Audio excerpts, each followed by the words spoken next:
Tenemos que hablar estos días de la masacre de Charlie Hebdo. El Papa se ha referido a ello. ¿Tú qué opinas de este asunto? A mí el Papa es una persona que me entusiasma.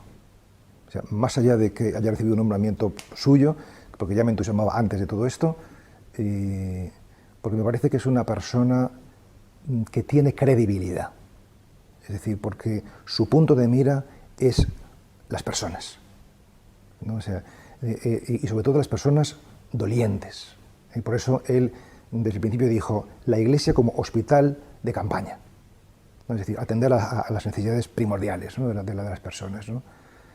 Y lo que el Papa ha venido a decir con ocasión de estos atentados es fundamentalmente, evidentemente los ha condenado, porque la raíz de donde brotan es el fundamentalismo, que no tiene que ver con la religión. El fundamentalismo no es otra cosa que la exacerbación de una ideología, del signo que sea, y eso sucede en todas partes, también en el cristianismo, por desgracia. Y también ha dicho que la libertad de expresión no puede ser ilimitada, sino que todas las libertades, todos los derechos tienen que tener, como es natural, su marco, ¿no? Me parece muy importante, además de estas cosas que son generales pero trascendentales, subrayar la importancia que tiene el sentido del humor. Es decir, y este es un tema muy profundo y muy hermoso, porque el binomio trascendencia-humor es un binomio que seguramente, o religión y humor, es un binomio que seguramente, o espiritualidad y humor, que seguramente, desde un punto de vista teórico, no está resuelto, ¿no? O sea, porque ¿qué declaraciones de cualquier líder religioso, de cualquier confesión, no importa, tienen sentido del humor? Y esto es un punto que a mí me interesa particularmente, porque humor como humildad vienen de la misma raíz que es humus, que es tocar tierra, ¿no? Entonces yo suelo decir también que el humor es la manera más elegante de ser humilde, ¿no? Tener la capacidad de relativizar la propia posición. Esto es muy importante, porque si no relativizamos la propia posición, y relativizarnos no significa más que ser capaz de entrar en diálogo con otras, ¿no? Entonces es cuando empezamos a deslizarnos por la pendiente del fundamentalismo, y de la absolutización de lo propio, ¿no? O sea, en el cristianismo la verdad no es una cosa, ni una doctrina que se pueda poseer, sino es una persona, que es Cristo, ¿no? Lo que hace Cristo es abrir el mensaje del amor del Padre a todo el mundo, especialmente a los paganos, a los extranjeros, a los de fuera, a la gente no considerada, a los que están fuera del círculo del poder.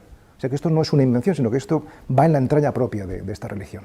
Por culminar esta respuesta, hablaría de la importancia, hoy capital, para mí es uno de los 2 o 3 desafíos fundamentales, del diálogo interreligioso, es decir, del encuentro de los creyentes de todas las confesiones. A este respecto, me gusta hablar de la metáfora de la montaña. Cada religión sube a la cima de esa montaña por una ladera. Entonces, unos dirán, esta ladera está muy nevada, otros dirán, esta ladera está muy desértica, otros dirán, está llena de vegetación. Si planteamos el diálogo interreligioso desde los ritos o los mitos de cada confesión, va a ser difícil que nos encontremos, porque cada uno verá la ladera desde su punto de vista. Pero si lo planteamos desde la cima, que es la experiencia mística, que es la experiencia de la contemplación y de la meditación, de la cual estamos hablando, ahí lo que descubrimos es que hay una afinidad extraordinaria entre, por ejemplo, el misticismo cristiano, el sufismo o el nirvana del zen. Es decir, en ese, no es que sean idénticas, pero una analogía enorme. Podemos encontrarnos perfectamente en ese espacio. ¿No será que se respeta más a los dioses que a las personas? Lo que puede suceder seguramente es que se exalta el camino y nos olvidamos cuál es la meta, ¿no? Es decir, se exalta la manera de llegar a la meta, ¿no? O sea, eso es lo que puede estar pasando. Yo creo que lo que pasa en religiones pasa también en otros ámbitos, por ejemplo, de la política o de la sociedad en general, ¿no? Y es la exaltación de lo ideológico, ¿no? Es decir, tú y yo podemos pensar diferentemente y eso no es un impedimento, no debería de serlo, para que pudiéramos ser amigos. Es decir, la diferencia ideológica no tiene que ser causa que imposibilite la relación personal y el encuentro de uno con el otro, ¿no? Y entonces hemos hecho de la ideología una barrera Entonces, por eso creo que es muy importante que la religión, la espiritualidad, desde cualquier instancia, se trabaje lo que une y no lo que divide. Cuando uno confiesa su fe en Jesucristo, por ejemplo, y eso sirve para separar, esa confesión no es una fe en Jesucristo, por mucho que aparentemente o expresamente pueda parecerlo. Todo lo que une, sí, esto sí que puede ser fuente de algo necesario y algo que es oportuno en este momento precisamente. He leído que usted considera posible que la mujer llegue pronto a poder ejercer el sacramento, el sacerdocio.